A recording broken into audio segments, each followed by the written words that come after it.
Welcome to Justice in the Cold, Miss Marple's quick mystery-solving hub at 4:09 a.m. PKT, September 10th, 2025. A chilling knock hits St. Mary Mead. Miss Jane Marple faces a cryptic letter. Help or trap? From a haunted bookshop with vanishing books to a poison plot and coastal cave chase, can she decode raven riddles, outwit a phantom, and stop betrayal before truth dies?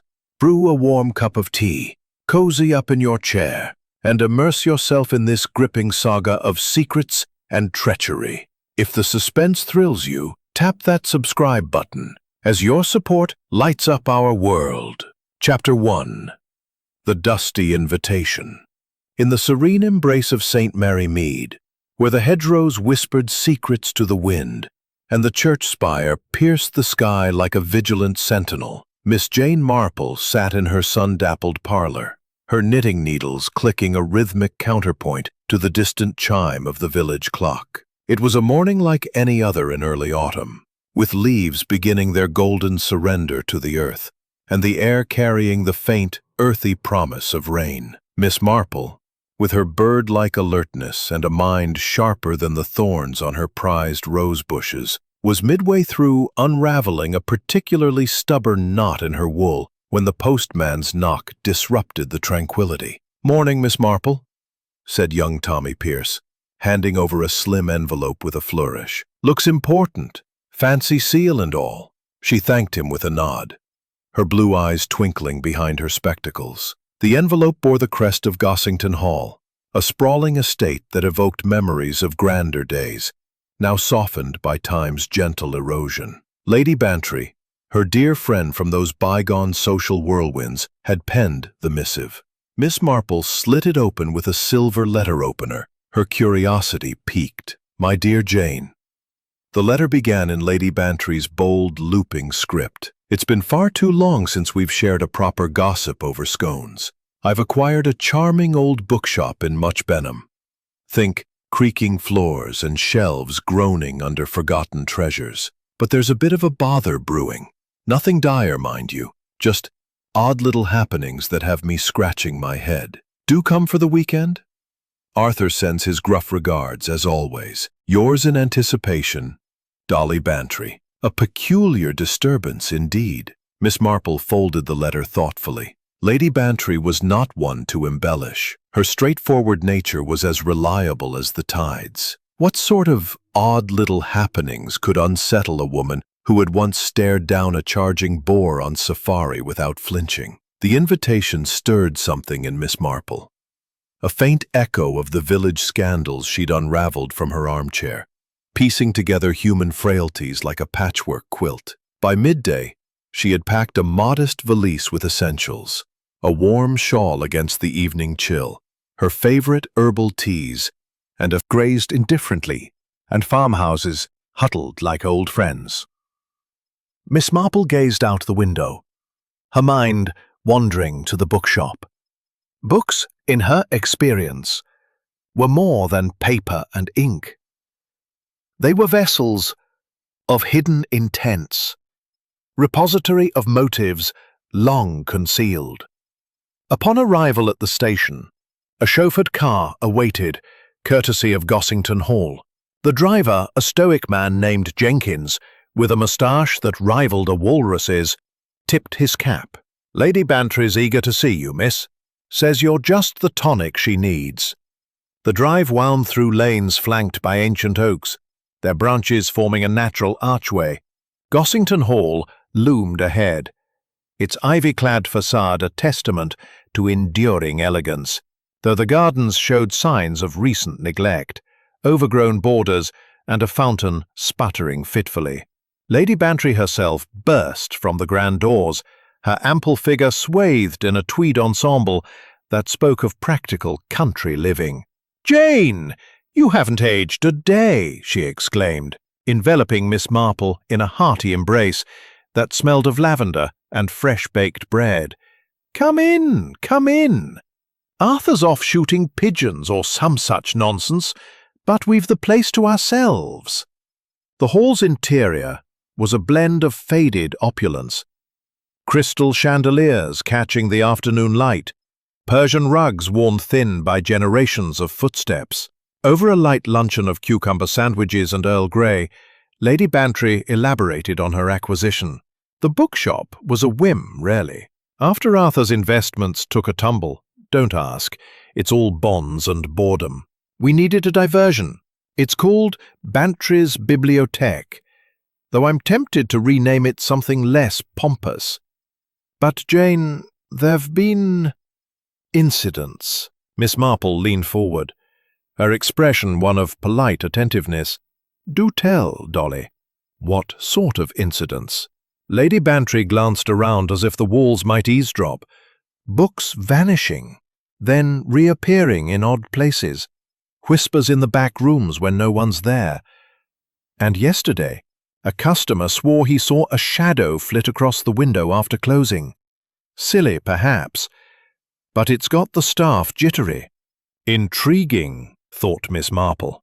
Shadows and whispers often masked more tangible mischief, jealousy, greed, or simple human error. Perhaps a visit to the shop would clarify things, she suggested mildly. Capital idea! Let's go at once. Lady Bantry summoned the car, and soon they were motoring into Much Benham, a market town with cobbled streets and half-timbered buildings that seemed plucked from a storybook. The bookshop nestled between a tea-house and a haberdashery, its sign creaking gently in the breeze. Lady Bantry's old bookshop. The facade was weathered brick ceiling, crammed with tomes on history, botany, and arcane lore. A bell tinkled as they entered, summoning a bespectacled man from the rear. Mr. Hargrove, the manager, introduced with a nervous bow. Lady Bantry, Miss Marple, a pleasure. Mind the step, we've a loose board there. He was a wiry fellow in his 50s, with ink-stained fingers and a habit of adjusting his tie as if it choked him. Nearby, a young woman dusted shelves, Eliza, the assistant, her auburn hair tied back, eyes bright with unspoken thoughts. "Afternoon, ma'am," she murmured, curtsying awkwardly. Lady Bantry bustled about, pointing out treasures, a first-edition Dickens, a map of ancient trade routes etched in faded ink. Miss Marple wandered deeper, her fingers trailing spines that felt like old friends. In a dim corner, she spotted a massive ledger on a pedestal, its pages yellowed and brittle. Curiosity drew her to flip it open, records of past sales scrawled in various hands over decades. But there, amid the entries, something anomalous, a fresh inscription in bold, erratic script. The raven's flight ends at dawn's first light. Seek the hollow heart. No date, no signature. Miss Marple's pulse quickened. This was no idle doodle. It smacked of a riddle, perhaps a clue to something concealed. She closed the ledger thoughtfully, committing the words to memory. "Found something interesting?" Lady Bantry approached, her voice a touch too bright. "Just browsing, dear." "Your collection is marvelous." Miss Marple decided not to mention the message yet. Observation often yielded more than premature revelation. As the afternoon waned, they returned to Gossington Hall for tea in the conservatory, where exotic plants thrived under glass. Scones arrived, slathered in clotted cream and jam, accompanied by delicate china cups. Lady Bantry chattered about village affairs, the vicar's new sermon series, a scandalous elopement among the gentry. But Miss Marple noted the subtle tells, a fidgeting with her napkin, eyes darting to the window as if expecting an uninvited guest. "You seem preoccupied, Dolly," Miss Marple ventured gently. "Is there more to this bookshop business than you've let on?" Lady Bantry sighed, setting down her cup. "Oh, Jane, you always see through me." It's Arthur. He's been distant lately, poring over old documents from the shop's previous owner. Says it's research, but I worry it's stirring up ghosts from his family's past. And with these odd occurrences, well, it feels like we've poked a hornet's nest. As twilight descended, painting the sky in hues of amber and indigo, she retired to her guest room, the day's events replaying like scenes from a half-remembered play. Lying in the four-poster bed, Miss Marple stared at the ceiling where shadows danced from a flickering candle. The raven's flight, a hollow heart, metaphors perhaps for betrayal or hidden treasure. Tomorrow would bring clarity, she mused, or at least more threads to knit together. For now the invitation had delivered not just a weekend escape, but the tantalizing scent of a puzzle, begging to be solved. And in St. Mary Mead's Quiet Observer, it had found its perfect unraveler. Chapter 2. Whispers Among the Shelves. The morning sun crept over the horizon, casting a golden veil across the rolling hills surrounding Much Benham, its light filtering through the mullioned windows of Lady Bantry's old bookshop. Miss Jane Marple stepped inside, her sensible shoes tapping a quiet rhythm on the creaking floorboards, the air thick with the scent of aged leather and forgotten ink. The previous day's cryptic ledger entry, "The raven's flight ends at dawn's first light. Seek the hollow heart," lingered in her thoughts like a half-remembered tune. Today she intended to delve deeper into the shop's mysteries, armed with nothing but her keen observation and a lifetime of deciphering human quirks. Lady Bantry had insisted on accompanying her, her robust figure clad in a sensible woolen coat, a basket of scones dangling from one arm. "Thought we might tempt the staff with a treat," she declared with a chuckle. "They've been on edge since that shadow nonsense keeps them from focusing on sales." The shop was already stirring with life. Mr. Hargrove, the manager, stood behind a cluttered counter, his spectacles perched precariously on his nose as he catalogued a stack of volumes. His fingers trembled slightly, smudging ink across the page, a telltale sign of nerves that Miss Marple noted with interest. Nearby, Eliza, the young assistant, dusted shelves with a feather duster, her movements brisk but her gaze darting toward the door as if expecting an intruder. The atmosphere buzzed with unspoken tension, a current beneath the surface of routine. "Good morning, all," Lady Bantry called, setting the basket down. "Jane's here to lend her sharp eyes. Let's make her feel welcome." Mr. Hargrove offered a stiff nod.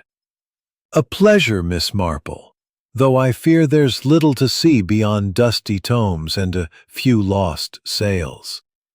His voice carried a hint of defensiveness, as if the shop's peculiarities were a personal failing. Eliza curtsied, her cheeks flushing. "Morning, ma'am. If you need help finding anything, just..." "Shelf. But it turned up in the fiction section yesterday, and last night I heard a rustling, like pages turning, when I locked up." Miss Marple's lips curved faintly. "Curious indeed. Perhaps we should investigate." Lady Bantry clapped her hands. "Splendid! Let's start with a tour. Hargrove, lead the way." The manager sighed but obliged, guiding them through narrow aisles lined with towering shelves. The shop's layout was a labyrinth, with alcoves and corners that seemed to shift in the dim light. Miss Marple noted the eclectic mix. Volumes on medieval alchemy sat beside children's fairy tales, and a shelf of nautical charts leaned precariously near a stack of poetry. It was a treasure trove, but also a potential hiding place for mischief. In a secluded nook, Miss Marple paused before a glass case, displaying a rare first edition of The Tempest, its cover embossed with faded gold. As she leaned closer, a soft thud echoed from the back room, followed by a muffled curse. Hargrove stiffened. "Excuse me," he muttered, darting off. Miss Marple exchanged a glance with Lady Bantry. "Shall we follow?" They trailed him to a cluttered storeroom where shelves sagged under crates of unsorted books. Hargrove stood over a toppled box, its contents spilled across the floor. Yellowed pamphlets, a cracked compass, and a small leather-bound journal. "Clumsy of me," he said, his voice strained. "Must have knocked it over." But Miss Marple's eyes caught something else.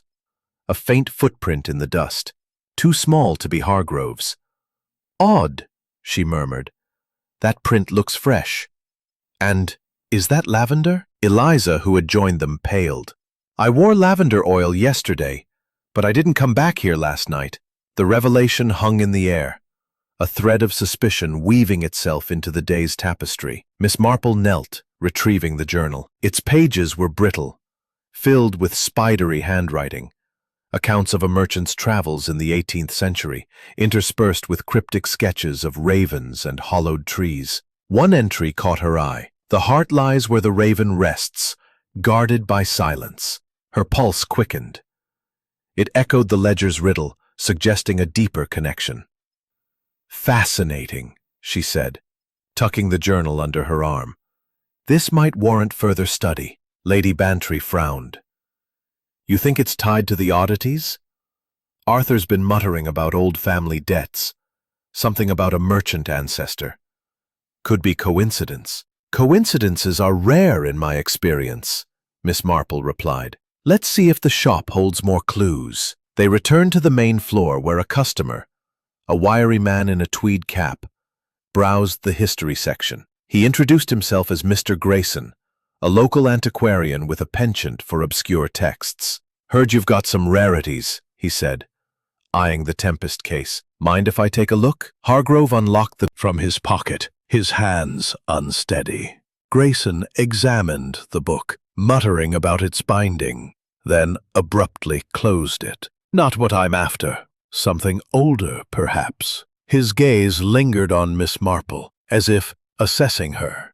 Before she could respond, a sharp crack split the air, a book falling from a high shelf, narrowly missing Eliza. She gasped, clutching the duster. "That's the third time this week." Miss Marple stepped forward, inspecting the fallen volume. A treatise on ornithology, its pages marked with a pressed raven feather. "Curiouser and curiouser," she murmured. The feather's presence felt deliberate, a signpost in this unfolding enigma. Grayson excused himself, leaving a lingering scent of tobacco. Miss Marple turned to Hargrove. "Has anyone else shown unusual interest in the shop lately?" He adjusted his tie. "A few collectors, but nothing out of the ordinary. Though a woman came last week asking about old ledgers. Said her name was Miss Carter. Didn't buy anything, just poked around." Eliza nodded. "She gave me the creeps," kept whispering to herself. The pieces were slotting together, though the picture remained hazy. Miss Marple suggested they search for more ledgers, and the group fanned out. In a cramped office behind the counter, she found a stack of dusty records, their covers warped by time. One bore a faint raven stamp, its pages revealing a list of transactions from the 1700s.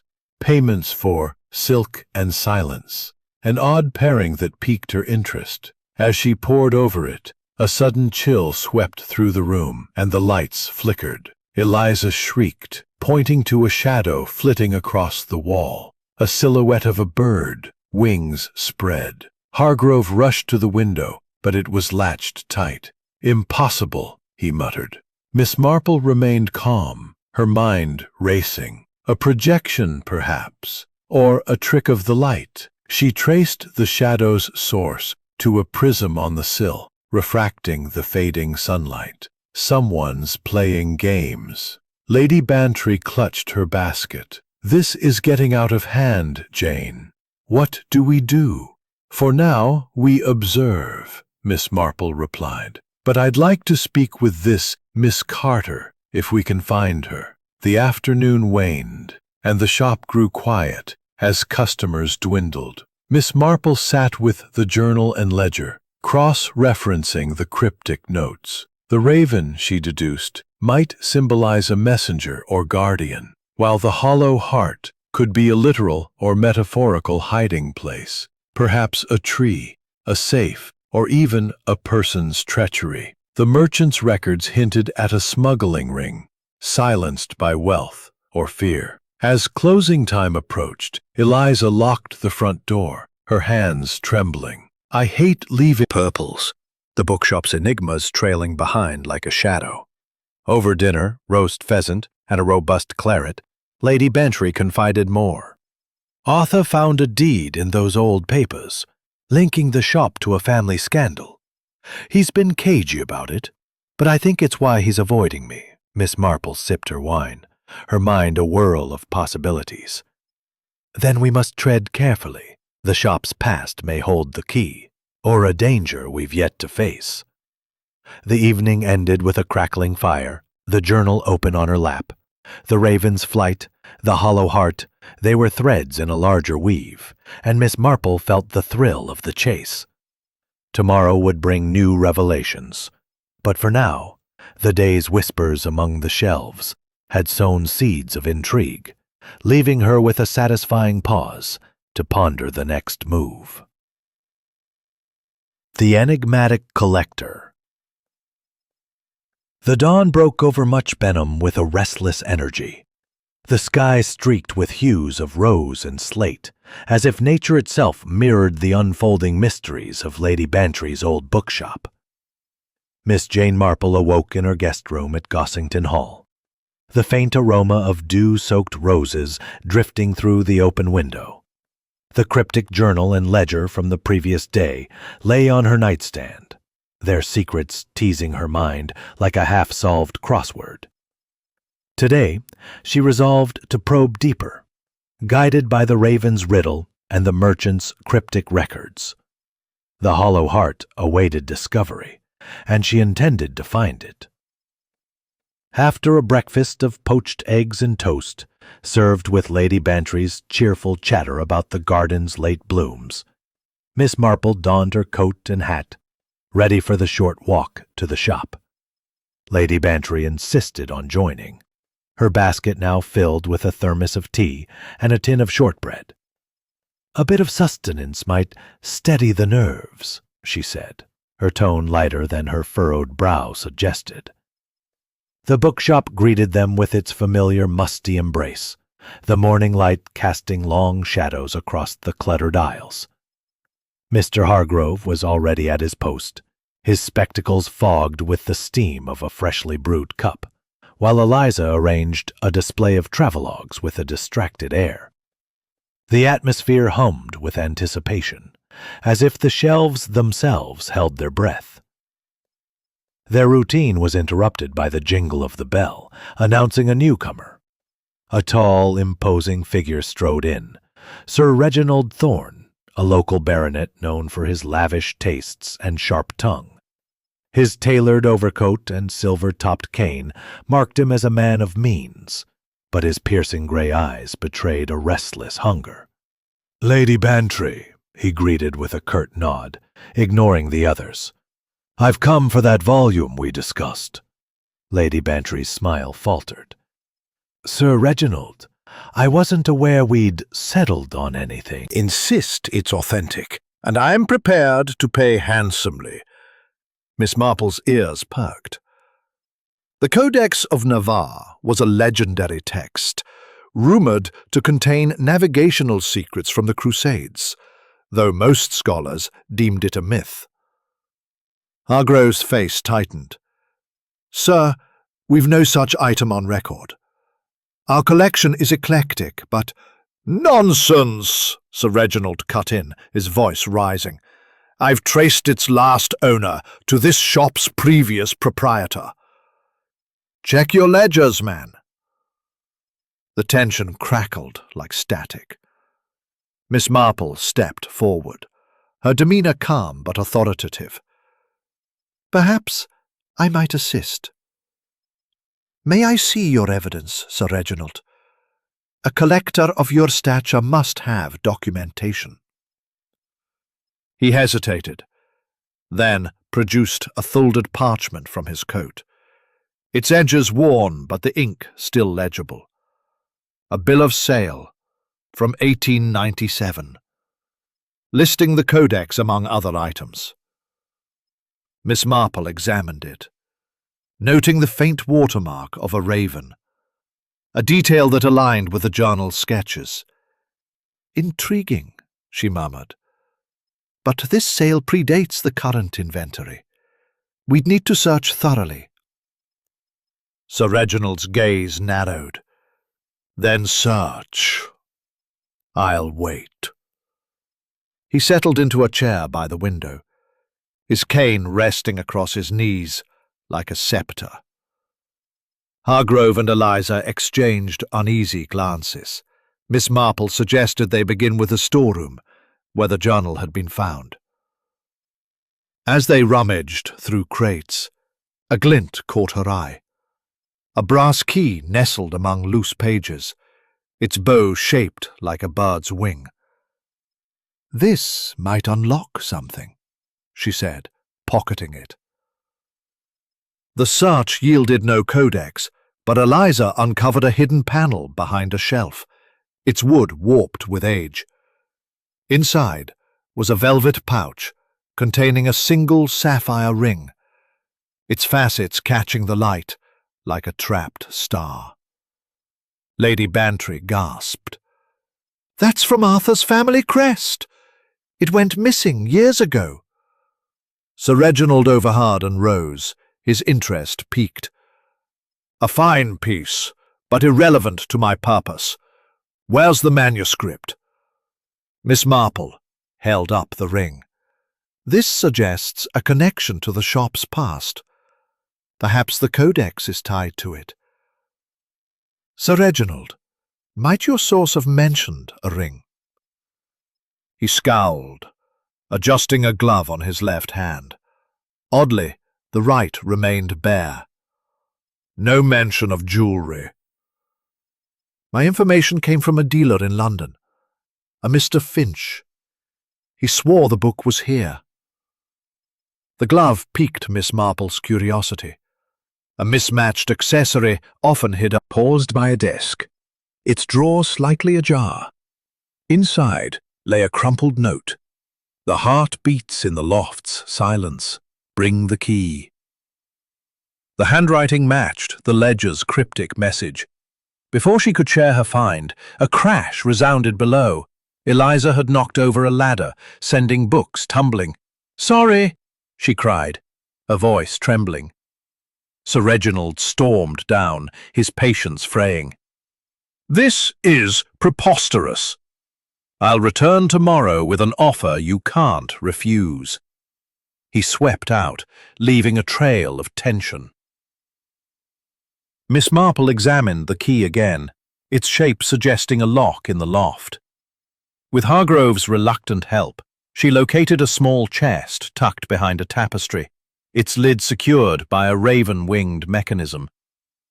The key turned with a satisfying click, revealing not the codex, but a bundle of letters tied with faded ribbon.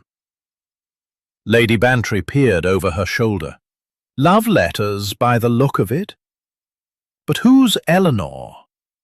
The top letter, dated 1745, began, "My dearest Eleanor, the cargo is safe, hidden where the raven roosts. The heart holds our fortune. Guard it well." The signature was illegible, but the merchant's journal had mentioned a partner named Eleanor. Miss Marple's mind raced. The hollow heart might be a metaphor for a hiding place, perhaps tied to the sapphire ring's disappearance. Eliza, still shaken, whispered, "That tobacco smell. It was stronger when Sir Reginald was here. Do you think he's been snooping?" "A possibility," Miss Marple conceded. "That's not jump to conclusions. We need more pieces." They returned downstairs, the letters in hand. Hargrove brewed tea, his hands steadier now, and they gathered around the counter. Miss Marple read aloud, piecing together a tale of smuggling, silks and gems transported under cover of night, with the raven as a signal. The ring, she surmised, was a token of that trade, lost or stolen over generations. Lady Bantry frowned. Arthur's family dealt in trade once. Could this be their doing? Possibly, Miss Marple said, but the codex might be a red herring, a lure to draw attention from the real prize. As afternoon faded, a delivery boy arrived with a package for Sir Reginald, left unclaimed. Miss Marple opened it with permission. A pipe, its bowl still warm, and a note, "Patience, the prize nears." The tobacco scent matched the lofts, suggesting Sir Reginald's involvement ran deeper. "He's playing a game," Lady Bantry muttered. "But why the bookshop?" Miss Marple tapped the letters. "The past has value, financial or otherwise. Sir Reginald may know more than he lets on." Expression troubled. "Arthur's been secretive about those old deeds. I'll confront him tonight." Miss Marple nodded. "Discretion is key. We're close to understanding the hollow heart." The fire crackled as she retired, the letters spread before her. The raven roosts. Could it be a landmark, a tree, or even the shop itself? The puzzle deepened, but the day's revelations offered a satisfying pause. The enigma of Sir Reginald and the merchant's legacy poised for unraveling on the morrow. Chapter 4. Shadows in the Attic. The clock in Gossington Hall struck 6 as the first light of dawn crept through the heavy drapes, casting a pale glow across Miss Jane Marple's guest room. It was Wednesday, September 10th, 2025, and the village of Much Benham lay hushed under a misty shroud, the air tinged with the crisp promise of autumn. Miss Marple rose with the quiet grace of habit, her mind already threading together the threads of the previous day's revelations, the sapphire ring, the smuggler's letters, and Sir Reginald Thorne's enigmatic pursuit of the Codex of Navarre. The hollow heart beckoned, and today she would ascend into the bookshop's attic, where shadows and secrets might finally converge. After a breakfast of porridge and stewed apples, served with Lady Bantry's cheerful insistence on fortifying against the damp, Miss Marple donned her stoutest shoes and a woolen scarf. Lady Bantry, ever the hospitable host, joined her, clutching a lantern despite the early hour. "The attic's a beast of a place," she warned, "full of cobwebs and who knows what. But if there's a clue up there, we'll find it." The walk to the bookshop was brisk, the mist swirling around their ankles like ghostly tendrils. Inside, the shop was still, the shelves standing like silent sentinels in the dim light. Mr. Hargrove arrived shortly after, his face pale from a sleepless night, while Eliza trailed behind, her arms laden with cleaning supplies. "Morning," she said softly. "I've been dreading this attic since the shadow incident." Miss Marple smiled reassuringly. "Fear often guards the truth, my dear. Let's face it together." The attic access was a narrow staircase at the rear, its steps groaning underfoot as they climbed. The loft opened into a cavernous space, its rafters lost in shadow, cluttered with trunks, broken chairs, and piles of yellowed photographs spilling from cracked frames. Dust motes danced in the lantern's beam, and the air carried a faint tang of mildew and forgotten leather. Miss Marple's eyes gleamed with interest. This was a treasure trove of the past, ripe for exploration. "Let's start with those trunks," she suggested, peering into a third, gasped. "Look at this!" She pulled out a bundle of letters, their edges singed as if rescued from a fire. The topmost, dated 1750, read, "To my silent guardian, The heart is sealed where the raven sings. Beware the night's eye. The handwriting matched the smuggler's notes, and a pressed flower, a raven's wing-shaped petal, fell from the folds. Miss Marple's pulse quickened. The raven sang. Perhaps a clock, a birdcage, or a metaphor for a signal. Before she could ponder further, a sharp creak echoed above, and a shadow darted across the rafters. Eliza shrieked, dropping the letters. "Someone's up there!" Hargrove grabbed a broom, his nerves fraying. "Stay back!" he hissed. But the shadow moved again, a fleeting silhouette against the skylight. Miss Marple, ever composed, motioned for silence. "Let's not startle them. Follow my lead." She crept toward the sound, her lantern casting a steady glow. The shadow resolved into a figure, a wiry man in a hooded cloak, perched near a vent. He froze, eyes wide, then bolted, disappearing through a trapdoor in the roof. The chase was on. Miss Marple, agile despite her years, urged the others up the ladder after him, her voice firm. "Quickly now!" The trapdoor led to the roof, where slate tiles glistened with dew. The intruder leapt across a gap to an adjacent building, his cloak billowing like a dark wing. Eliza hesitated, but Miss Marple pressed forward, her scarf flapping as she navigated the precarious edge. Below, much Benham streets were waking, bakers stoking ovens, a milk cart rattling by. But up here, the pursuit was a silent ballet. The man stumbled, dropping a small object, a brass locket that clattered to the tiles. Miss Marple retrieved it, noting an engraved raven before he vanished into the mist. Breathless, she rejoined the others, the locket warm in her palm. "He's gone for now," she said, "but this might tell us more." Back in the attic, they gathered around the lantern. The locket's interior held a miniature portrait of a woman on a scrap of paper. "The heart beats in the raven's nest. Seek the clock." Hargrove adjusted his spectacles. "There's an old clock in the shop downstairs. Never works, but it's ancient." Miss Marple nodded. "Let's investigate."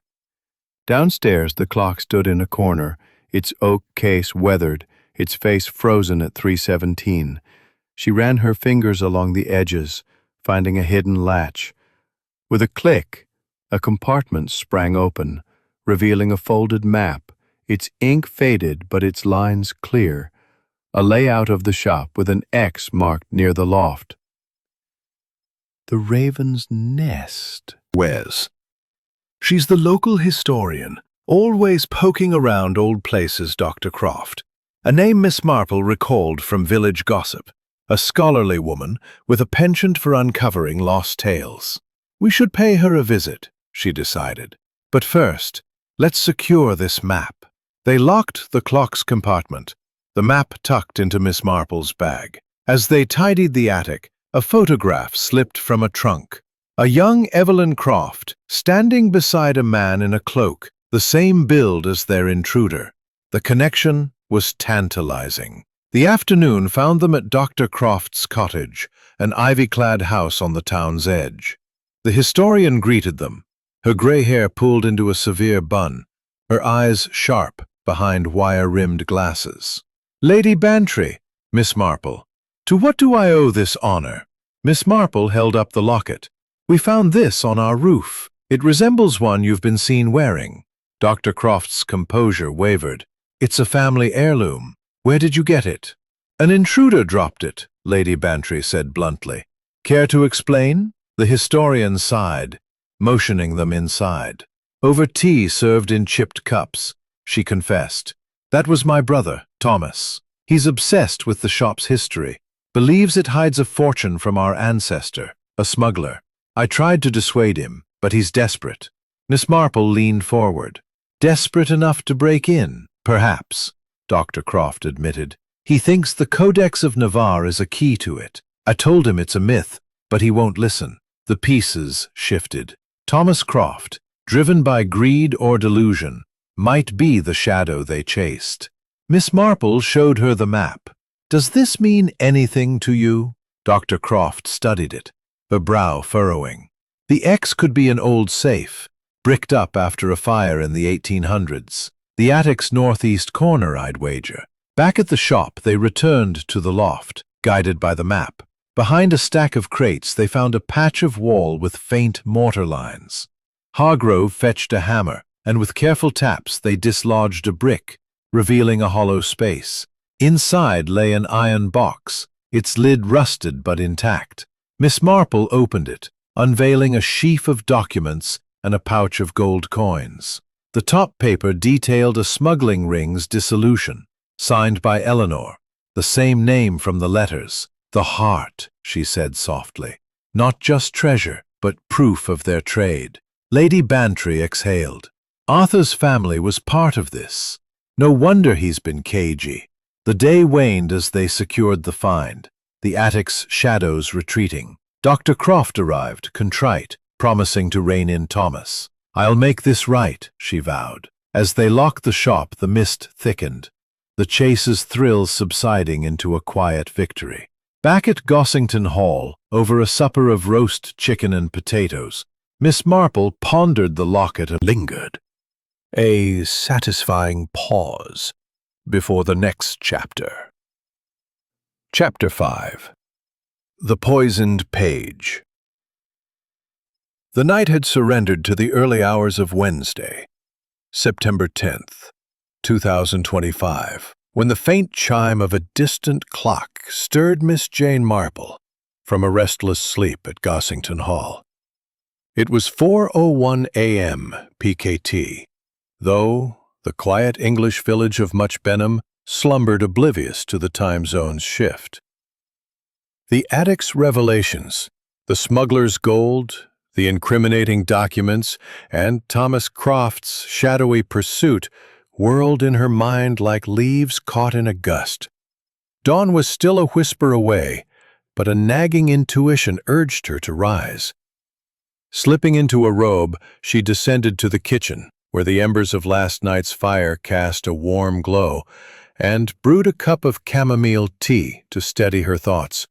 By the time the sun painted the horizon in soft pinks, Miss Marple was ready, her coat buttoned against the morning chill, and the iron box's contents, documents, and coins safely stowed in her satchel.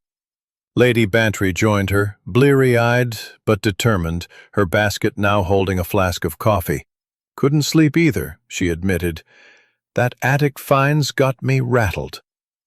Let's get to the shop and sort it out." The bookshop greeted them with its usual musty embrace, the silence broken only by the creak of settling timbers. Mr. Hargrove arrived shortly, his face ashen, a ledger clutched to his chest. "Miss Marple, Lady Bantry," he stammered. "Something's wrong. I felt ill last night after handling that old herbal tome." Eliza burst in behind him, her apron askew. "Mr. Hargrove collapsed at home. The doctor's with him now, says it might be poison." Miss Marple's heart quickened. "Show me the book," she said, her voice steady despite the alarm. They led her to the history section, where a leather-bound volume lay open on a table. Herbals of the Ancients, its pages brittle and stained with faint greenish streaks. Hargrove had marked a passage on medicinal plants, his fingers still smudged with residue. Miss Marple donned gloves from her bag, a habit from her youth with a chemist uncle, and examined the page. A sharp, acrid scent rose from the ink, and her trained eye detected crystalline flecks, likely arsenic or a similar toxin. "This wasn't an accident," she murmured. "Someone tampered with it." Lady Bantry paled. "But who and why?" Before Miss Marple could respond, the shop's bell jingled, and Dr. Evelyn Croft entered, her expression grim. "I heard about Hargrove. Thomas confessed he's been sneaking in, but he swears he didn't do this. He's hiding at my cottage, terrified." Miss Marple nodded. "We'll need to—" "He's been pressuring Thomas about the codex. I thought it was just talk, but—" The pieces shifted. Grayson's earlier interest in rare texts now seemed a calculated probe. Miss Marple sealed the poisoned page in the jar, her mind racing. We must inform the police, but discreetly. This could be tied to the smuggling ring Eliza returned, her hands trembling. I found a receipt in the storeroom, dated yesterday, for chemicals. It's in Grayson's name. The evidence mounted. Miss Marple suggested they visit Hargrove, and the group piled into Lady Bantry's car, the morning mist swirling around them. At the doctor's cottage, Hargrove lay in bed, his breathing shallow but stable. The local physician, Dr. Harris, a stout man with a bushy beard, confirmed the diagnosis. Arsenic, likely from that book. He's lucky to be alive. Rest is his best medicine. Miss Marple approached the bedside. Mr. Hargrove, can you recall anyone near that volume? He coughed weakly. Grayson. He asked to see it 2 days ago. Said it was for research. I left him alone with it for a moment. The trail pointed to Grayson, but motive remained elusive. Back at the shop, they searched for more clues. In the office, Miss Marple found a torn envelope addressed to Grayson, its contents a single line. The heart's poison secures the prize. The handwriting was unfamiliar, but the intent was clear. Someone sought to eliminate witnesses or hasten their scheme. Lady Bantry clutched the flask. This is madness, Jane. What prize? The smuggler's fortune, Miss Marple replied. The documents suggest more gold, perhaps hidden elsewhere. Grayson may believe the codex leads to it, and Hargrove's knowledge threatened him. A sudden thud from the back room interrupted them. They rushed to find a window ajar, a chair overturned, and a scrap of tweed fabric snagged on the sill, matching Grayson's cap. He's been here, Eliza whispered. Miss Marple examined the fabric, noting a faint tobacco scent, Sir Reginald's signature. Yet another link. Grayson and Sir Reginald may be in league, she said. We need to confront them. Dr. Croft offered to lure Thomas out, hoping to clear his name. I'll bring him to the shop tonight, she promised. He'll cooperate. The afternoon passed in tense preparation. Miss Marple drafted a note to the police, requesting a discreet investigation, and hid it in her satchel. As dusk fell, the shop's interior grew shadowy, the shelves looming like silent judges. Thomas arrived with Dr. Croft, his hood pulled low, his eyes darting. I didn't poison anyone, he insisted. Grayson gave me the chemicals for a prank, didn't know he'd use them. Miss Marple studied him. A prank gone wrong, or a deliberate setup? Tell us about Grayson. Confession shifted suspicion, but not fully. Miss Marple proposed a trap. We'll stage a discovery tonight. Let Grayson think we've found the codex. If he's involved, he'll act. They set the scene, placing a decoy book in the loft's chest, its cover mimicking the codex's description. As night deepened, a figure approached, Grayson, his cap pulled low, a lantern in hand. He slipped inside, unaware of the watchers, hidden behind shelves. Miss Marple signaled, and they emerged, surrounding him. "Looking for this?" she asked, holding the decoy. Grayson froze, then sneered. "You meddling old bat! That book's mine by right." "By poisoning?" Lady Bantry snapped. "You nearly killed Hargrove." He lunged, but Thomas tackled him, the lantern shattering. In the scuffle, a vial rolled free, empty but reeking of arsenic. Grayson cursed, pinned by Thomas. It was Sir Reginald's plan. He wanted the shop cleared for the gold. The revelation stunned them. Miss Marple secured the vial as evidence. "We'll let the police sort this," she said, "but you'll face justice." Grayson was bound with rope from the storeroom, his defiance fading. Dr. Croft embraced Thomas, relief etched on her face. "You've redeemed yourself," she whispered. The night ended with the shop locked. the police summoned via a discreet call. Back at Gossington Hall, over a late supper of cold ham and pickles, Miss Marple reflected. Sir Reginald's ambition drove this. The poison was to silence Hargrove, the codex a distraction. Lady Bantry poured brandy. Arthur's been duped by that man. I'll deal with him tomorrow.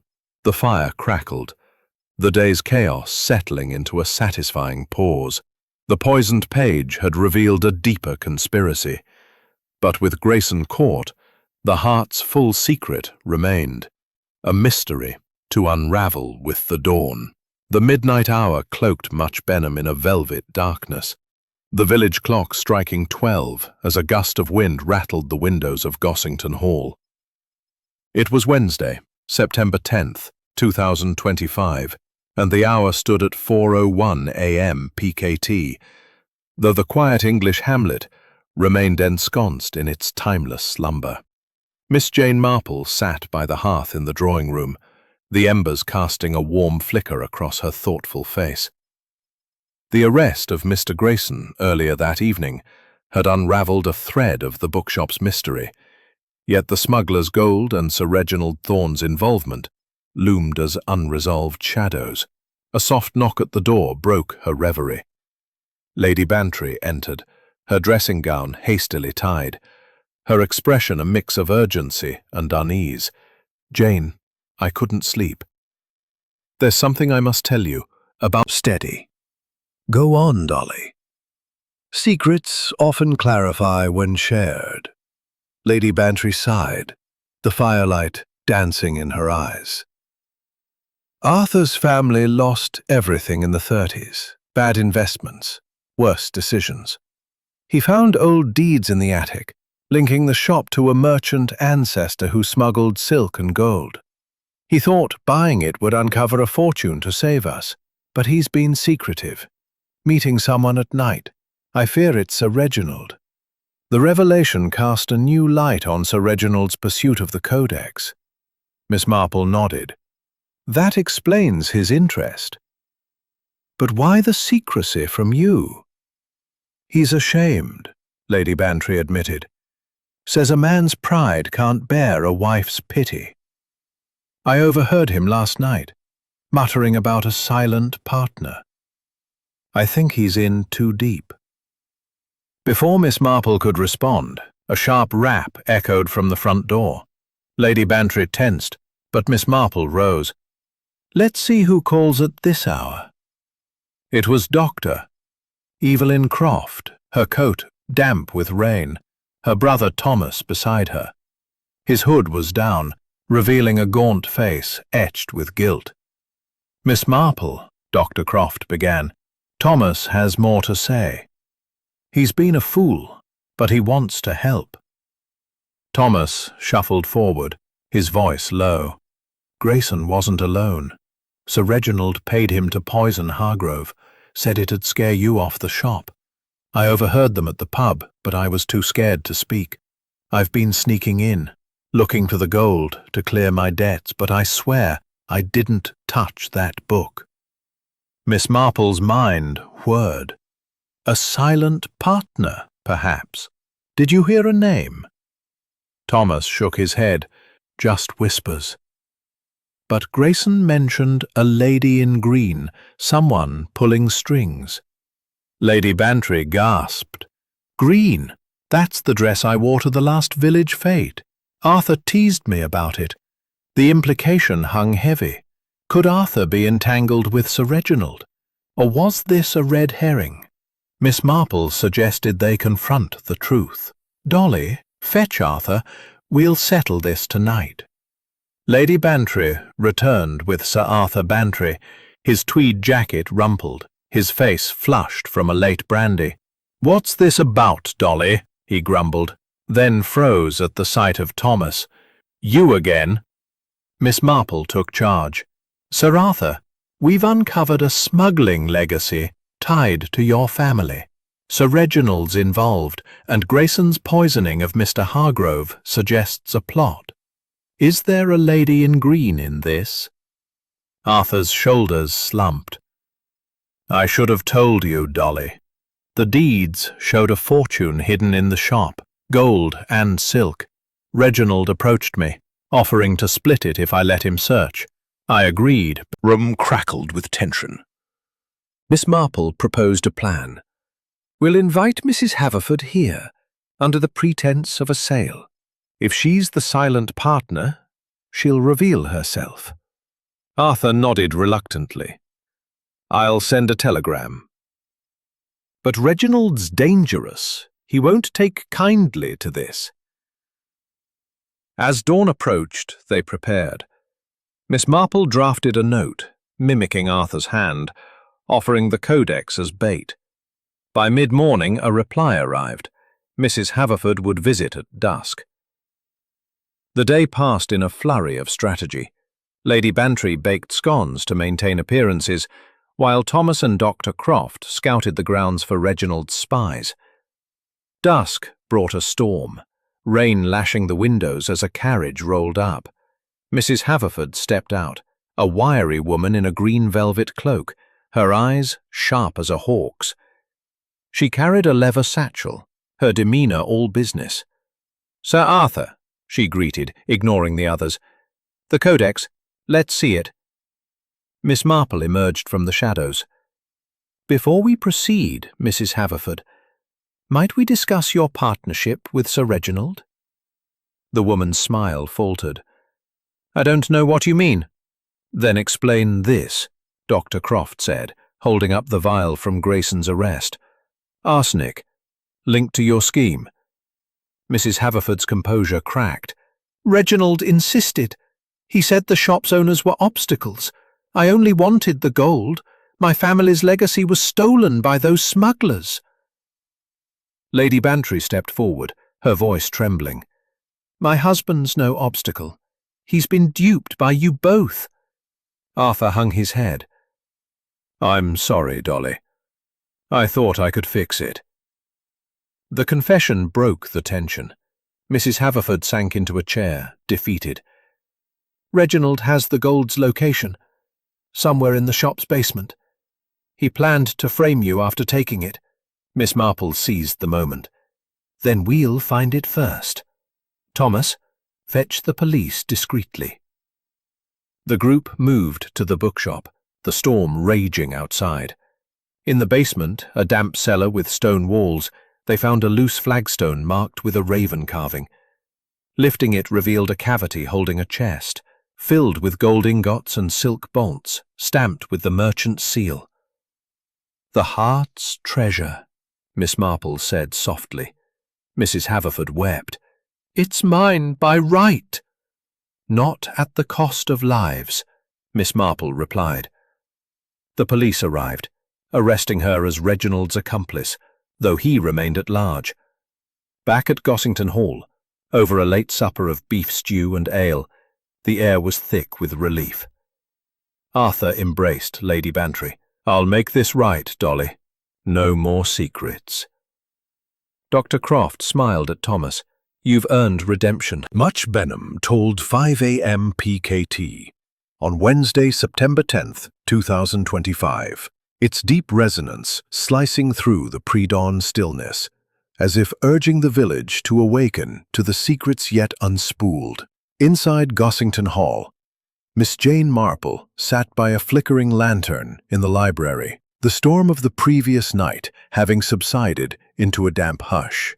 The gold and silk unearthed in the basement, coupled with Mrs. Haverford's confession, had shifted the narrative, yet Sir Reginald Thorne remained a phantom threat, his whereabouts unknown. The smuggler's legacy still held mysteries, and the cryptic phrase, "the heart beats in the raven's nest," gnawed at her intellect like a persistent riddle. With the first light creeping through the curtains, she resolved to decipher it. Lady Bantry joined her, her face etched with the weariness of reconciliation, but brightened by a tray of warm muffins. "Arthur's still abed, poor soul," she said, pouring tea. "He's drafting a statement for the police about Reginald.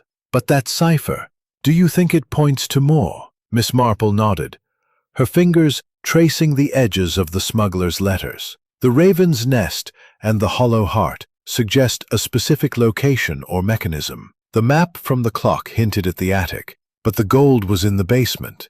There may be another layer. They decided to return to the bookshop, enlisting Dr. Evelyn Croft and Thomas, who arrived with a renewed sense of purpose. The morning air was crisp, the mist lifting to reveal a sky streaked with gold. Inside the shop, the familiar scent of aged paper greeted them, but today it carried an electric charge of anticipation. Mr. Hargrove, recovered and reinstated, greeted them with a cautious smile. "The police cleared Grayson's mess," he said, "but I've been cataloging. Found something odd in the herbal section." He led them to a shelf where herbals of the ancients had been replaced by a slim volume titled Naval Codes and Ciphers. Its cover was unremarkable, but inside, a loose page bore a grid of letters and numbers, annotated with a raven sketch. Miss Marple's pulse quickened. "A cipher," she murmured. "This might unlock the Codex's legend, or more." Dr. Croft peered over her shoulder. "That grid resembles a polybius square used for secret messages. The raven could be a key symbol." Thomas, eager to atone, suggested, "Let's try the letters from the smuggler's notes, Eleanor or Raven." Miss Marple agreed, her mind a whirl of patterns, using Raven as a keyword. She aligned it with the grid, decoding the numbers into a phrase. "The heart lies where the raven rests, guarded by silence." The repetition of the raven motif was no coincidence. It was a guidepost. "The raven rests," she mused. "Perhaps a statue, a clock, or a natural feature." Lady Bantry pointed to a corner. "There's a carved raven on that old map." The case. A heavy oak piece with a raven's head protruding from the top. Miss Marple pressed its beak and a panel slid open, revealing a hollow compartment. Inside lay a rolled parchment, its seal intact, stamped with a raven. Unfurling it, they found a detailed map of the shop's original layout, with a marked spot beneath the fiction aisle. A concealed safe. Hargrove fetched a crowbar, and with careful effort, they pried up the floorboards. The safe was iron, its lock rusted, but the brass key from the attic fit perfectly. With a groan, the lid lifted, disclosing a trove that stole their breath. A cluster of jewels, emeralds, rubies, and sapphires, glinting like captured stars, alongside a leather-bound manuscript labeled Codex of Navarre. The air grew thick with awe. "It's real," Dr. Croft whispered. "The navigational secrets, lost for centuries." But before they could celebrate, a shadow loomed at the window. Sir Reginald Thorne, his face contorted with rage. "That's mine!" he bellowed, smashing the glass with his cane. He leapt inside, brandishing a pistol, his overcoat torn from a hasty escape. "Hand it over, or I'll end this now." Miss Marple remained calm, her mind racing. "Sir Reginald, the police are en route. Your scheme with Mrs. Haverford is exposed," he sneered. "Haverford was a pawn. The codex and jewels belong to my lineage, stolen by your precious smugglers. Step aside, or I'll shoot." Lady Bantry stepped forward, her voice trembling but firm. "You've no right, Reginald. Leave my shop." The standoff crackled with tension. Miss Marple noticed his glove, still mismatched, slipping to reveal a scarred hand, perhaps from a smuggling mishap. "Your injury tells a story," she said. "Were you part of this trade yourself?" Reginald faltered, the gun wavering. "My grandfather was a sailor, knew the Codex's secrets. I've spent years reclaiming it. Grayson was to scare you off, but you're too stubborn." Thomas, seizing the moment, lunged, knocking the pistol from Reginald's grasp. It skittered across the floor, discharging harmlessly into a shelf. Books tumbled, and chaos erupted as Hargrove tackled Reginald, pinning him. Dr. Croft retrieved the gun, her hand steady. "Enough," Miss Marple said, her tone brooking no argument. "The jewels and codex will go to the authorities. Your claim ends here." Reginald struggled, but Hargrove's grip held. "You'll regret this," he spat, then fell silent, as sirens wailed in the distance. The police arrived, led by Inspector Davies, a burly man with a no-nonsense air. "Miss Marple," he greeted. "Trouble again?" She handed over the pistol and safe's contents. "Sir Reginald Thorne, caught red-handed. The codex is..." Adrenaline fading. Miss Marple examined the codex. Its pages filled with star charts and coastal routes, a testament to the merchant's cunning. "A remarkable find," she said. But the cipher was a red herring, meant to mislead, while the real prize hid beneath. Lady Bantry sank into a chair, relief washing over her. "Arthur will be glad this nightmare's ending. But what of the jewels?" "They'll be appraised," Dr. Croft suggested. "Part could fund the shop's restoration, or a museum." Thomas nodded, his guilt easing. "I'll help, if you'll have me." The group decided to catalogue the find, spreading the jewels and codex on the counter. Miss Marple noted a sapphire matching the ring from the attic, suggesting a family link. The hollow heart was literal, she mused. A safe guarded by silence, fitting for smugglers. As afternoon waned, a delivery boy arrived with a package addressed to Reginald, intercepted by the police. Inside was a map fragment, its edges burned, showing a coastal cave, perhaps the smuggler's original stash. "A clue to more," Miss Marple said. "But that's for another day." They returned to Gossington Hall, the police securing the shop. Over a supper of roast venison and root vegetables, the mood lifted. Arthur, joining them, embraced Lady Bantry. "I'm sorry, Dolly. Reginald preyed on my weakness." She smiled. "We're stronger now. The shop's ours again." Dr. Croft raised a glass. "To new beginnings." Miss Marple sipped her wine. The cipher's solution, a satisfying triumph.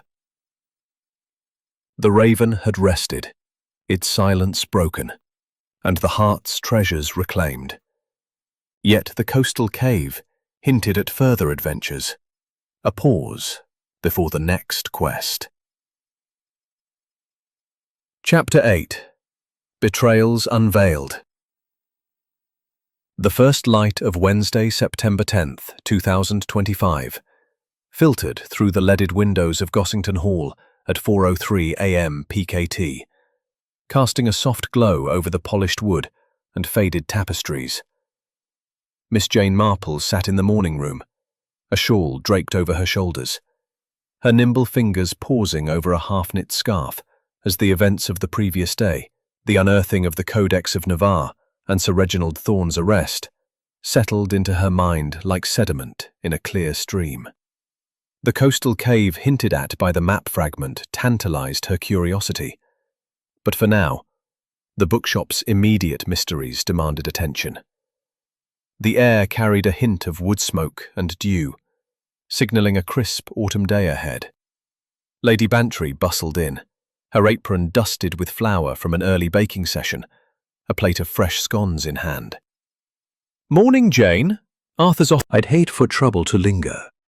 They resolved to visit the bookshop, joined by Dr. Evelyn Croft and Thomas, who arrived with a cautious optimism. The walk to Much Benham was brisk, the village stirring with the clatter of milk carts and the distant crow of a rooster. Inside the shop, the air was thick with the scent of polished wood and old paper, the shelves now orderly after the police's sweep. Mr. Hargrove greeted them, his spectacles fogged with nervous sweat. "Eliza's in the back," he said. "She's been avoiding me since yesterday." Miss Marple ventured into the rear office, where Eliza sat at a desk, her auburn hair dishevelled, a crumpled letter in her hands. She looked up, startled, tears streaking her cheeks. "Miss Marple, I didn't mean for it to go this far." "Far?" Miss Marple prompted gently, taking a seat. "What troubles you, child?" Eliza hesitated, then unfolded the letter. "It's from Mr. Hargrove. Not work-related, personal. We've been involved, secretly. But last night he hinted he'd leave me for someone else. I think it's why he's been so jumpy." The revelation shifted the room's dynamics. Miss Marple glanced at the letter, flowery prose, signed, "Yours, Henry," and noted Hargrove's nervous tick as he hovered at the door. "Love can complicate motives," she said. "But why the tears now?" Eliza wiped her eyes. "I found a note in his desk, addressed to a Miss Carter. It mentioned the jewels, said they'd split the profit. I confronted him, and he denied it. But I don't know what to believe." Miss Marple's mind clicked. Miss Carter, the mysterious visitor from earlier weeks. "We need to gather everyone," she decided. "This requires clarity." Lady Bantry summoned Hargrove, Dr. Croft, and Thomas to the main floor. Miss Marple addressed them, her tone firm yet kind. "Eliza has shared a concern, Mr. Hargrove. Care to explain this letter and the note to Miss Carter?" Hargrove paled, adjusting his tie. "It's not what you think. Eliza and I, yes, we've been close. But Miss Carter, she's a collector I met at a fair. She offered to buy the jewels discreetly, and I considered it to help the shop. I never meant to betray anyone." Eliza's voice rose. "You lied about leaving me. And now this?" The tension snapped like a taut string. Dr. Croft interjected. "Henry, if you're entangled with Carter, it could tie to Reginald's scheme. She's known to fence stolen goods." Thomas nodded. "I saw her once, lurking near the pub. She had a green scarf. Maybe the lady in green Reginald mentioned." Lady Bantry searched for more evidence here. They scoured the office, finding a hidden drawer with a ledger entry. Payment to MC for consultation, dated the day before the poisoning. Eliza gasped. "She's in this deeper than we thought." The group decided to confront Miss Carter that evening. As dusk fell, they gathered at the Red Lion, a cozy inn with a roaring fire and the murmur of locals. Miss Carter sat in a corner, a slender woman in a green scarf, her sharp eyes scanning the room. Miss Marple approached, flanked by the others.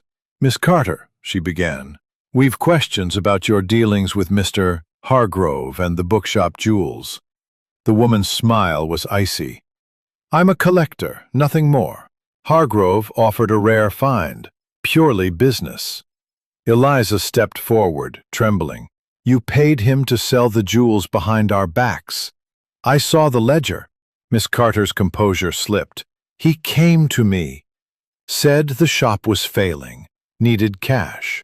I didn't know about the poisoning. Reginald handled that." Lady Bantry's voice hardened. "Reginald, again? You're his accomplice."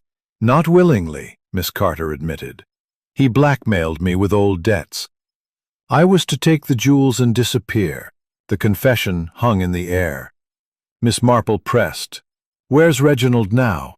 "He's hiding in a boathouse by the river," Miss Carter said, "planning to flee with the gold's remainder." "I can show you." They followed her, the night air cool and damp, to a weathered boathouse along the Much Benham riverbank. Shadows danced on the water, and a faint lantern glow betrayed Reginald's presence. Miss Marple signaled for caution, and they crept closer. Inside, Reginald paced, a sack of gold at his feet, muttering to himself. "Reginald Thorne," Miss Marple called, stepping into the light. "Your game's ended." He spun, drawing a knife, his scarred hand trembling. "You meddling hag. This gold's mine by birthright." Thomas and Hargrove moved to flank him, but Reginald lunged, slashing at a rope. A trapdoor sprang open, spilling water into the boathouse. Chaos ensued as they dodged the flood, Reginald grabbing the sack and bolting toward a rowboat. Miss Marple, quick-witted, tripped him with her cane, sending the gold scattering. Dr. Croft and Lady Bantry restrained him as he flailed. "You'll pay for this," he snarled. But his fight faded as Inspector Davies arrived, summoned by an earlier call. "Miss Marple, always in the thick of it," he said, cuffing Reginald. "We'll take it from here." The boathouse emptied, the gold retrieved, and Miss Carter detained as a witness. Back at the shop, they gathered to debrief. Hargrove faced Eliza, his voice soft. "I'm sorry, Eliza.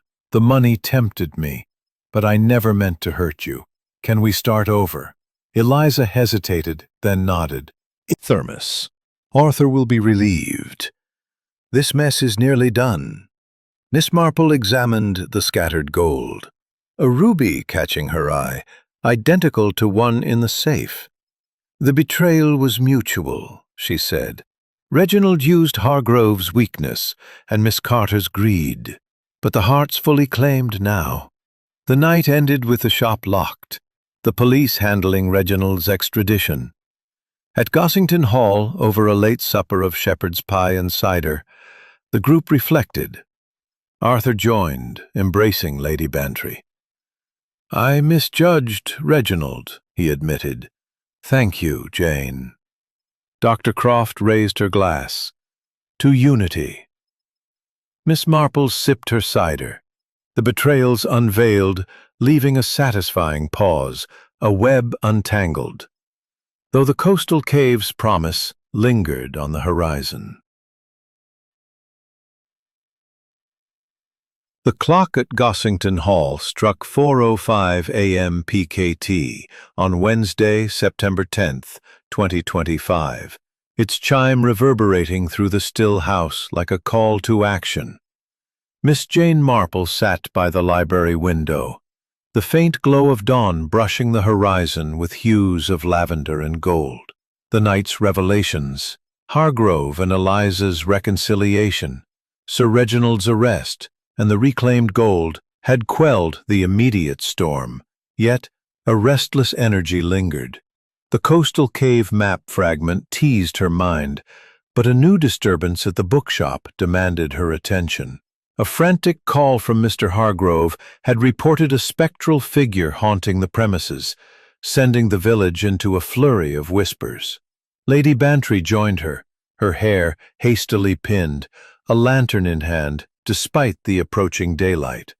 "Jane, Hargrove says the shop's cursed. A ghost with wings appeared at dusk. Half the town's talking about it. We must investigate before panic spreads." Miss Marple adjusted her shawl, her expression serene but alert. "Ghosts are rarely what they seem, Dolly. Let's bring clarity to this." They were joined by Dr. Evelyn Crofton Thomas, who arrived with a mixture of skepticism and curiosity. The walk to Much Benham was shrouded in mist, the cobblestone streets glistening under the early light. The bookshop loomed ahead, its windows dark, the air thick with an eerie stillness. Inside, Hargrove paced near the counter, his face pale. "It happened at closing," he stammered. "A figure with wings, black as night, floated past the window. Eliza saw it too, and she's terrified." Eliza emerged from the shadows, her eyes wide. "It wasn't human, Miss Marple. Like a birdman, gone in a blink. The lights flickered, and I heard a low moan." Miss Marple's mind sifted through possibilities. Trickery, projection, or a lingering accomplice. "Show me where." "Deception." "Let's check the exterior." Outside, the mist clung to the brickwork, and a narrow alley ran alongside the shop. Miss Marple spotted a glint near the roofline, a small projector, its lens angled to cast an image onto the window. "Clever," she said. "A mechanical phantom, likely operated remotely." Thomas climbed a ladder to retrieve it, revealing a battery pack and a reel of film. Frames of a winged figure. "Someone's been playing us," he said, handing it down. Dr. Croft frowned. "But who? Reginald's locked up, and Miss Carter's under watch." Before they could ponder, a sharp cry pierced the air from the alley. They rushed to find a cloaked figure fleeing, a lantern swinging wildly. Miss Marple, agile despite her years, gave chase, her cane tapping the stones. The pursuit wound through the fog-shrouded streets, past the bakery's warm ovens and the tailor's shuttered window, the figure's cloak billowing like a spectral tail. The chase ended at the village green, where the figure stumbled into a hedge, dropping the lantern. Miss Marple closed in, assisted by Thomas, who pinned the stranger, a wiry man with a scarred cheek, his breath ragged. "Who are you?" she demanded. He glared, then relented.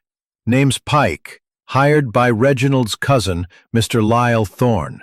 Said to spook you out, keep you from the cave gold." The revelation stunned them. Lyle Thorne, a lesser-known relative, had stepped into the fray. Miss Marple retrieved a map fragment from Pike's pocket, its edges matching the coastal cave clue. "Lyle's after the remainder," she said. "This confirms it." They escorted Pike to the police, where Inspector Davies took him into custody. "Another Thorne," Davies grunted. "We'll track Lyle. Good work, Miss Marple." Back at the shop, the group gathered to analyze the map. It depicted a cove near Much Benham, marked with a raven symbol and coordinates. "The cave's real," Dr. Croft said. "Local lore mentions smugglers' hideouts there." Lady Bantry clutched her lantern. "But it's treacherous, cliffs and tides." "We can't go alone," Miss Marple nodded. "We'll need the police, but let's prepare. Eliza, fetch rope and a compass from the storeroom." As Eliza complied, a sudden crash echoed from the loft. They ascended to find a crate overturned, its contents, a model ship and nautical charts, spilled across the floor. Among them was a logbook, its pages water-stained, detailing a 1750 voyage with entries about a Raven's Roost cave. Miss Marple read aloud. "The gold lies beyond the tide's reach, guarded by the phantom's echo." "A decoy," she mused. "The projector was to scare us from this." Thomas grinned. "Then let's beat Lyle to it." Was salty, the wind carrying the cries of gulls. Inspector Davies led with 2 constables, Miss Marple and her companions following with lanterns and rope. The cave entrance was a narrow gash in the cliff, its interior damp and echoing. Inside, the beam of a constable's torch revealed carvings, ravens etched into the stone, guiding them deeper. A tidal pool blocked the way, its surface rippling with the incoming tide. "We'll need to time this," Davies said. Miss Marple studied the logbook, noting a tide table. "Wait 20 minutes, she advised. "The water will recede." They waited, the cave silence broken only by the drip of water. As the tide ebbed, they waded through, finding a dry chamber beyond. There, a chest rested against the wall, its lids sealed with wax. Thomas pried it open, revealing gold coins and a silver chalice, their surfaces tarnished but intact. "More treasure," Lady Bantry breathed. "But where's Lyle?" A shadow shifted at the chamber's edge. Lyle Thorne, his face gaunt, a knife in hand. "You'll not take this," he snarled, lunging at Davies. The inspector grappled with him, the knife clattering to the stone as constables subdued him. Miss Marple retrieved the weapon, her voice calm. "Your phantom failed, Mr. Thorne. The echo was yours, not the cave's." Lyle spat as he was cuffed. "The gold's mine by blood." Davies shook his head. "Blood doesn't excuse crime. You're done." The return to the surface was triumphant, the chest secured. The village buzzed with the tale as they reached the shop, the police taking Lyle into custody. Inside, they catalogued the find, the chalice gleaming under lantern light. "A pirate's cup," Dr. Croft said. "This could fetch a fortune, or a museum piece." Eliza smiled, her fear easing. "We did it together." Lady Bantry hugged her. "You're part of this shop now." Miss Marple gazed at the chalice. The phantom's pursuit resolved into human greed. "The echo was a clever ruse," she said. "But the cave's secrets are ours." The night ended with the shop locked, the police handling the aftermath. At Gossington Hall, over a supper of fish pie and claret, the group reflected. Arthur raised a glass. "To bravery," Dr. Croft nodded. "To truth." Miss Marple sipped her wine, the phantom's chase a satisfying close. The cave's promise fulfilled.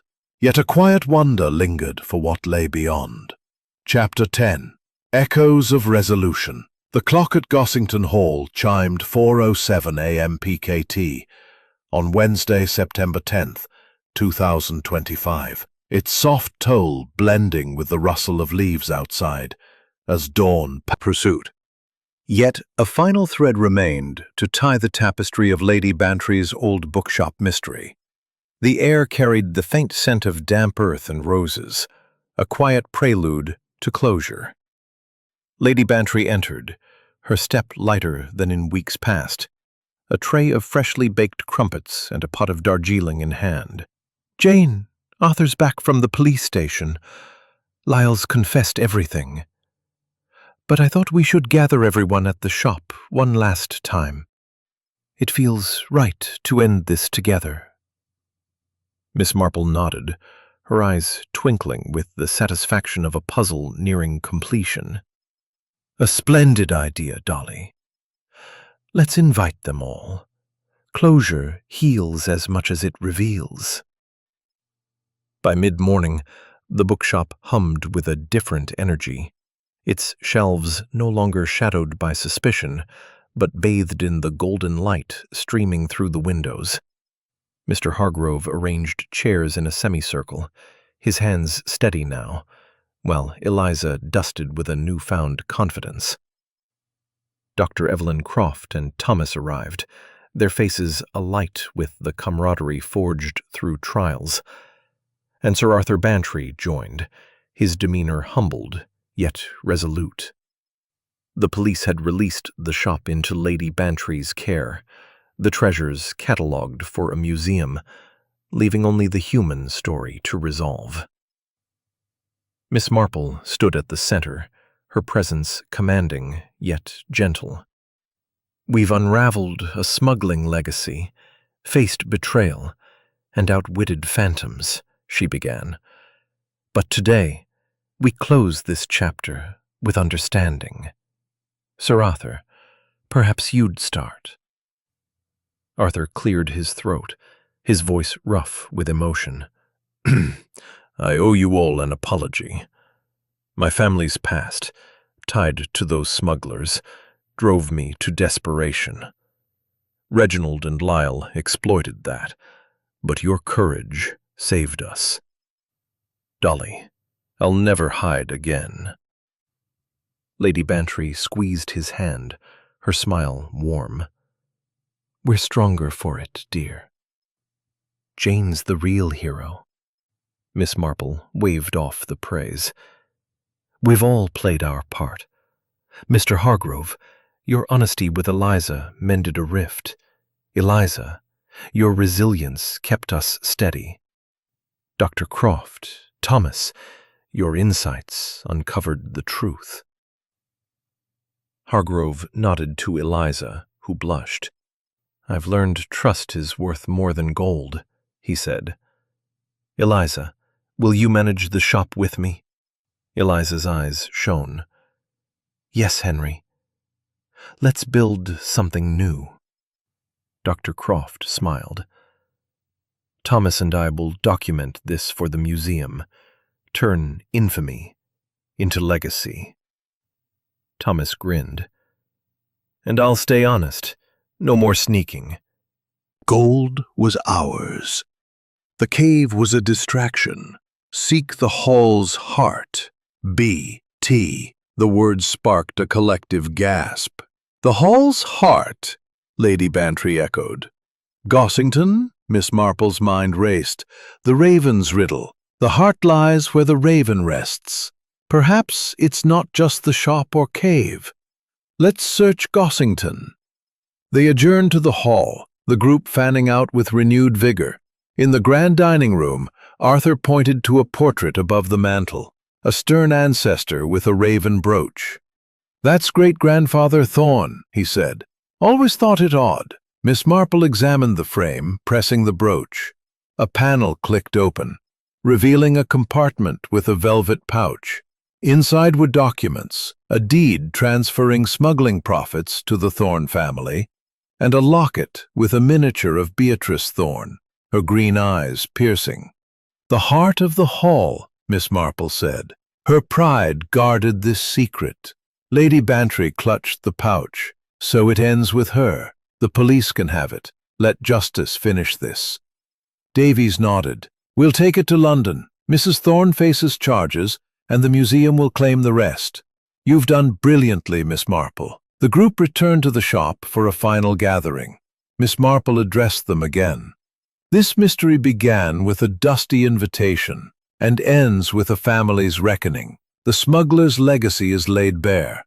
Greed, love, and redemption woven together." Arthur stood. "I'll fund the shop's restoration.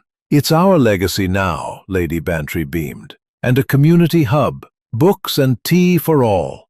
Eliza and Hargrove clasped hands, planning a grand reopening. Dr. Croft and Thomas sketched ideas for an exhibit, their voices lively with purpose.